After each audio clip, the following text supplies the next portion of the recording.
FSN Radio. It's all about what's next. Go to financialsurvivalnetwork.com and sign up for your free weekly newsletter. You'll also get 3 free reports. The Financial Survival Network. It's all about what's next.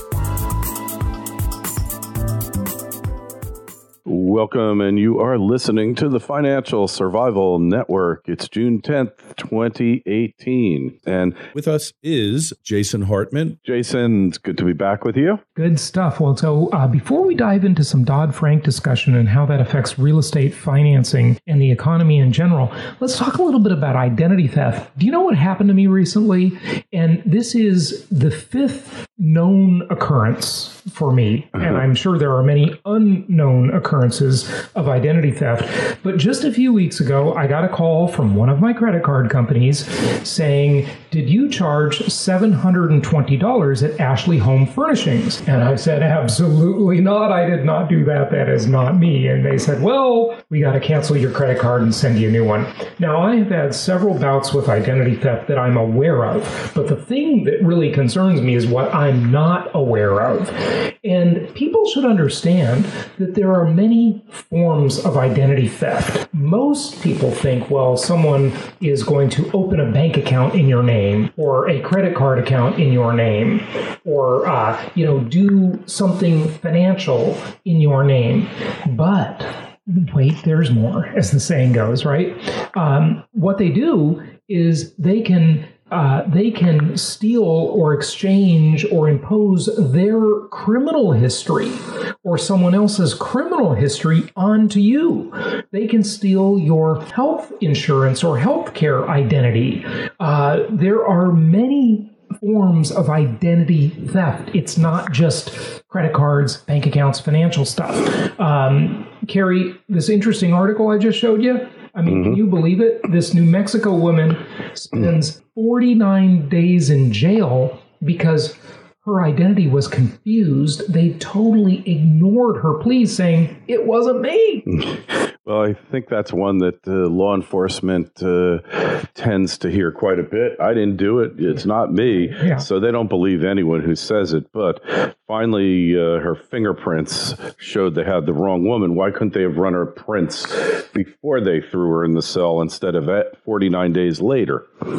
Unbelievable. It's really scary stuff. So, you used to teach seminars when you were a lawyer. Now you are a recovering attorney.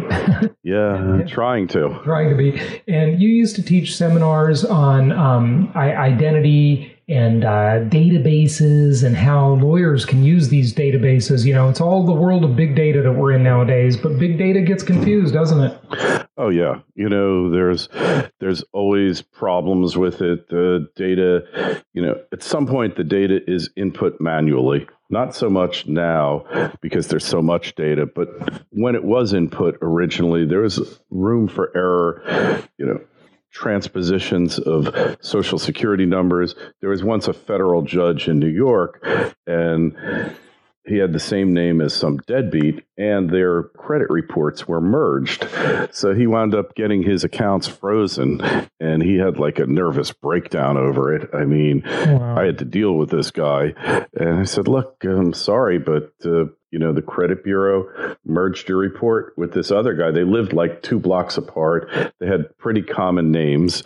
And, the judge, I said, "Judge, what do you want me to do here? I'm sorry about it. I'll make a donation to your favorite charity to try to make amends here, but there's nothing intended to go after you."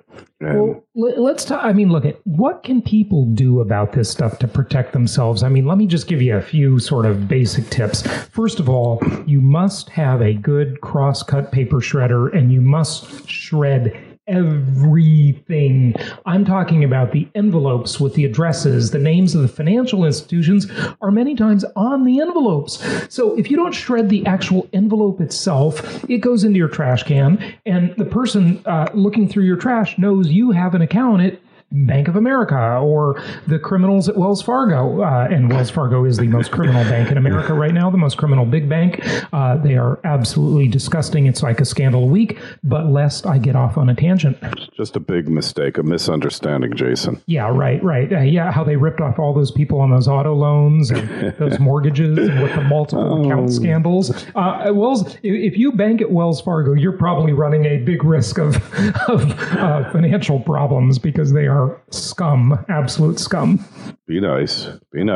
Come on. They're just banksters. I've been known to have an opinion. They're just banksters. So, yeah, like another thing is you want to ideally lock down your credit report. And if you subscribe to each bureau's monitoring service, you can lock them, right? Yeah. You can lock them right from your PC or your phone. Yeah, that's a good idea. So when you lock your credit report, what exactly does that mean? That means if you go to apply for new credit or to rent a house or do anything, they can't see your credit report, right? You have to unlock it just for that one person to look in and see it? Yeah, exactly. You have to unlock it. Otherwise, they can't pull it now. It used to be it wouldn't come up with Social Security number or whatever, but now the way it is, they just can't pull it. But there's 3 bureaus, and the only way to lock them is to subscribe to each bureau's monitoring service, or what you have to do is send them letters. But the thing is, the monitoring services now, when you want to unlock it, you just go to your app and you flick a switch and you're unlocked. With the sending letters, it could take them weeks to do this. So it's not practical. Honestly, if you lock down 2 out of 3 of the bureaus, that'll be okay for most things, but because they often run 2 credit bureaus to establish your credit rating.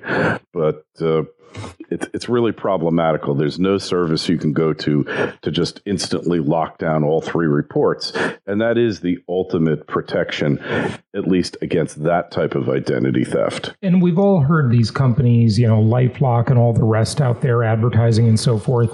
I don't know that I have any big opinion on those, but, you do need to do something. And the first thing is you need to keep your records confidential. Use the paper shredder, good passwords on your accounts. It blows my mind even nowadays that people just have their computers open and they'll just let other people use their computers and stuff. And, a lot of you have a tech guy and so forth like that. And I have to let other people touch my computers, but I don't like it, okay, when I do. So you just got to keep an eye on things there as well. Your phone is probably the biggest danger of them all. And I have done my good deed for the day several times now. This tends to happen on airplanes and at airports where I'll have a nice little old lady sit next to me and I will notice that she doesn't have her phone locked down and I will tell her she must do that and I will help her do it. So being a good Samaritan. You got to do this. Remember, here's the way it works. A lot of you have 2-factor authentication on various accounts, right? Meaning that when you log in on a website, it will send you a text message and you have to put that code on the website. And that's a good thing. You should enable that. But remember, if someone gets a hold of your phone, they now have that text message each time, and they've got the 2-factor authentication right there. So it can be very dangerous. Complicated passwords, using different passwords for each website, using a password manager, a reputable one. Be careful of those, because that's a whole nother area of problems. But what else am I not thinking of right now? You ideally should encrypt your hard drive.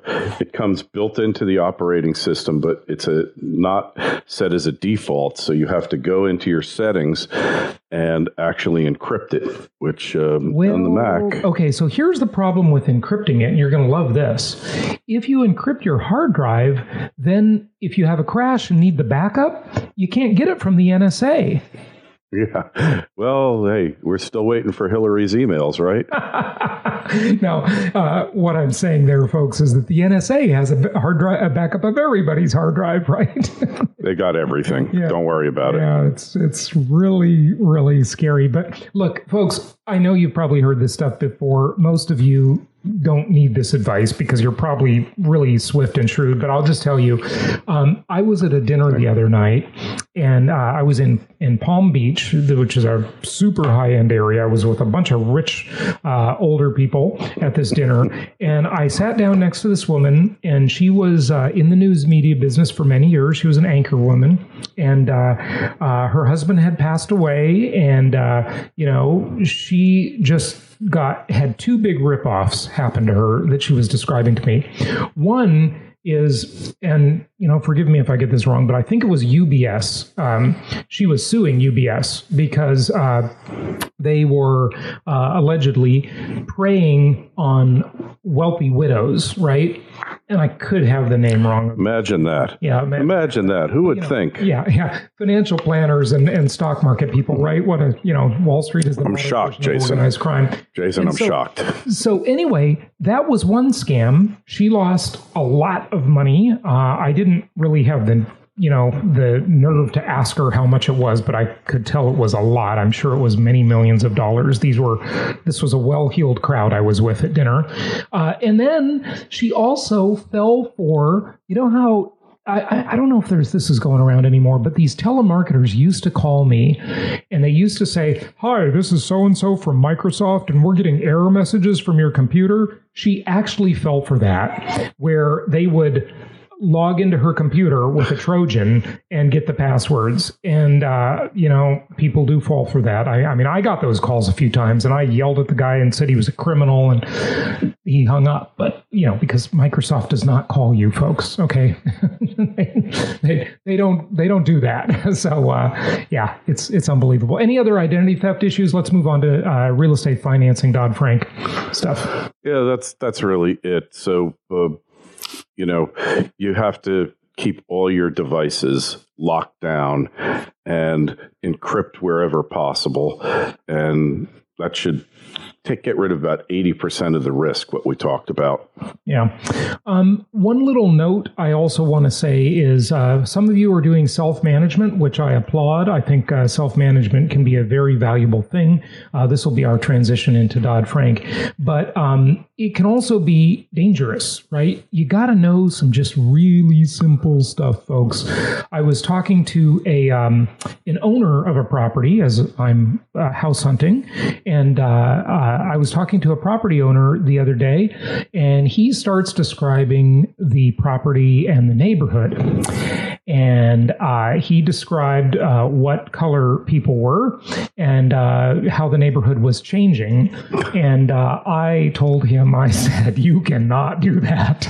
Do not make remarks like that. You are going to get yourself into trouble, and you have to be colorblind." So just know about the fair housing laws. They're really simple to follow. It's not difficult. But some things you might not know about fair housing is, remember, things like familial status. Like you might notice this from years ago, how it's changed when you read real estate descriptions, if they're done right. Nowadays, they don't use the word even family room anymore. Yeah, that's considered. It's a great room. And yeah, it's a great room. Well, what if it's not great? That's a lie. It's false advertising. It's a not so great room. But the word family room, believe it or not, in our politically correct, insane society, right, is actually a discriminatory term because, hey, look, I'm single. I don't have a family. I'd like to have a family and get married. If you know anyone out there, keep me in mind, because I am looking. And even though some, like you, Carrie, have tried to talk me out of it, haven't you? You were talking me out of it. Yeah, well, hey, the triumph of hope over experience. Say that again. That's a good saying. The triumph that Dr. Johnson used to call second marriages, the triumph of hope over experience. There you go. But hey, so depending on your family status, could that be a discriminatory term? And that's just an example. So some of these things go a little far farther than the obvious. So just suffice it to say, fair housing law is real simple. Just understand them. It's not hard to follow these things and be a good landlord, property manager. And don't make remarks like that to your property manager, even if you're not self-managing, because that's also basically instructing your agent to discriminate. So don't do that either. Okay, let's move on to Dodd Frank. And so Dodd Frank, again, it's this ridiculous piece of legislation. It's huge. Very few people really understand it. I certainly don't pretend to, but I'm on the sidelines and an observer like all the rest of us. And it came out of the financial crisis. Chris Dodd and Barney Frank, two idiots that don't know anything about the real world of banking and business. And it is changing under the Trump administration. And I talked about this a long time ago. Carrie, what's the latest on Dodd Frank? You've written a couple articles on it. Yeah. So, what this thing does is it raises the definition in dollar terms of a too big to fail bank from $50 billion in assets to $250 billion in assets, and that will effectively, take a lot of regulations off the smaller community banks and credit unions, and it allows them to offer qualified mortgages. Like Dodd Frank created this concept of the qualified mortgage, which we don't have to go into, but they can now be more flexible when they're writing mortgages, like the 43% debt to income ratio on the qualified mortgage. Right. Looks like it's gone now, as far as I can tell. I've heard of banks going up to 50% recently. So is this the sign of the lenders getting too liberal again? And, does it hold a sign of maybe a future mortgage crisis? I don't think so, because the main cause of the mortgage crisis, there were a lot of causes, but they didn't bring back liar loans.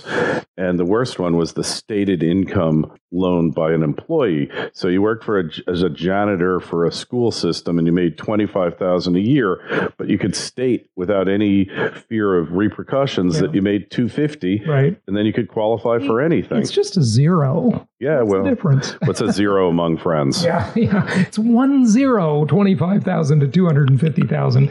Okay, so look, we were talking a few minutes ago before we started recording on some of this stuff, and you were talking about the Consumer Financial Protection Bureau, otherwise known as the CFPB, and how this was set up by the Democrats as their own little fiefdom. And I found your commentary to be pretty interesting on that, Carrie.